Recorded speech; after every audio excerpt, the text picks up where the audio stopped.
Salut tout le monde, aujourd'hui on s'attaque à l'une des plus grandes énigmes de l'histoire de la tech. Une question que beaucoup se sont posée, mais où est donc passé Windows 9? C'est une histoire assez folle qui mêle des bugs, du marketing et des choix, disons, surprenants. Allez, on décortique ça ensemble pour comprendre ce qui s'est vraiment passé. Pour bien comprendre, il faut se remettre la chronologie en tête. Tout commence en 1995 avec le lancement. Mais quel lancement! Celui de Windows 95, un système d'exploitation qui a littéralement changé la donne pour le grand public. Juste après, sans surprise, arrive son successeur Windows 98. C'était une évolution assez logique qui a amélioré l'expérience et bien assis la domination de Microsoft. Et puis, là on parle d'une légende, le roi incontesté, celui qui a marqué toute une génération, le fameux, l'immortel Windows XP. Après un petit passage à vide avec Windows Vista, Microsoft est revenu en force avec Windows 7. Il a été tellement apprécié qu'il est devenu un des favoris de tous les temps. Et on arrive enfin à la version qui a tout cassé, Windows 8. Une interface complètement nouvelle, pensée pour le tactile, qui a, on peut le dire, profondément divisé tout le monde. Mais attendez une seconde, si on suit la logique, après le 8, il y a le 9, non?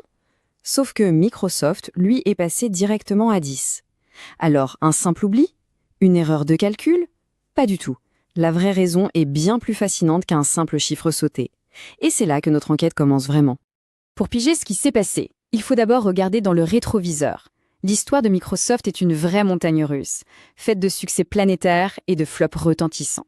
Et les indices, eh bien, ils sont cachés là-dedans. Quand on regarde cette frise, il y a un truc qui saute aux yeux. C'est ce rythme presque parfait d'un succès suivi d'un échec. Et on recommence.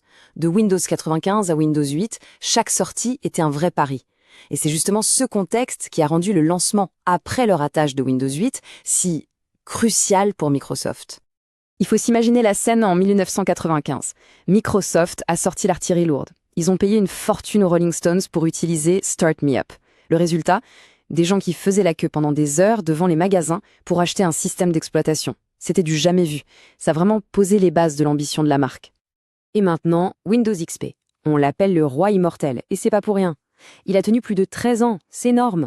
Même quand Microsoft a arrêté les mises à jour de sécurité, des millions de machines critiques, genre les distributeurs de billets ou les PC dans les hôpitaux, continuaient de tourner avec. Un sommet de popularité et de confiance, vraiment. Et c'est ce contraste qui nous amène au moment clé de notre histoire. D'un côté, on a le chouchou, Windows 7, stable, rapide, familier.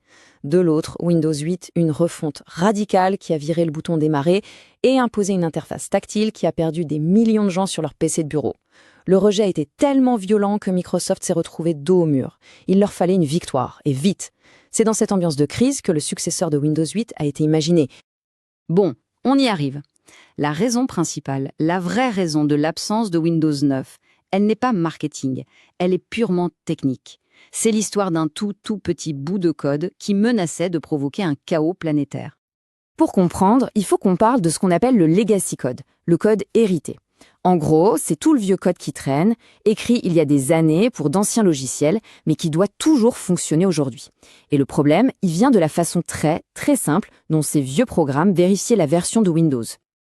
Et là voilà, la fameuse ligne de code, la coupable. C'est d'une simplicité presque ridicule. Des tas de développeurs, pour savoir si leur programme tournait sur Windows 95 ou 98, ils ne s'embêtaient pas. Ils posaient juste une question toute bête. Est-ce que le nom du système commence par Windows 9? On commence à voir le problème là, non? L'énorme problème qui se dessine, c'est là que tout s'enchaîne. Imaginez, Microsoft sort son tout nouveau Windows 9. Des millions de vieux logiciels à travers le monde se réveillent et se disent « Tiens, le nom commence par Windows 9, donc je suis sur Windows 95 ou 98 ». Et là, c'est la panique. Ils essaient d'utiliser des fonctions qui n'existaient plus depuis 20 ans, et le résultat, c'est une vague mondiale de bugs, de plantages, d'incompatibilités. Un désastre, un vrai cataclysme informatique. Éviter cette catastrophe technique, c'était donc la priorité absolue. Mais une fois que la décision de sauter le 9 a été prise, Microsoft s'est rendu compte que c'était aussi une super opportunité marketing. Passer directement à 10, c'était un coup de génie. Ça permettait de dire « oubliez l'échec de Windows 8, ça, c'est une révolution, un nouveau départ ». C'était aussi une façon de marquer une rupture si nette que Microsoft a même osé dire que Windows 10 serait la version finale avant de nous sortir Windows 11 quelques années plus tard, évidemment. Au final, Windows 9 n'existe pas, c'est un fait. Mais son absence, eh bien, elle nous en dit long sur le monde de la tech. C'est devenu une sorte de fantôme, le souvenir de ces décisions bizarres et de ces conséquences totalement inattendues qui façonnent notre quotidien numérique. Et voilà, c'est ça la grande leçon de cette histoire. L'absence d'un simple chiffre, le 9, ce n'est pas juste une anecdote amusante. Non, c'est la preuve qu'un tout petit détail technique, une seule ligne de code écrite il y a des dizaines d'années, peut forcer la plus grande entreprise de logiciels au monde à changer tous ses plans. Comme quoi, en informatique, même le plus grand des géants peut être obligé de faire un détour à cause d'un simple fantôme dans le code.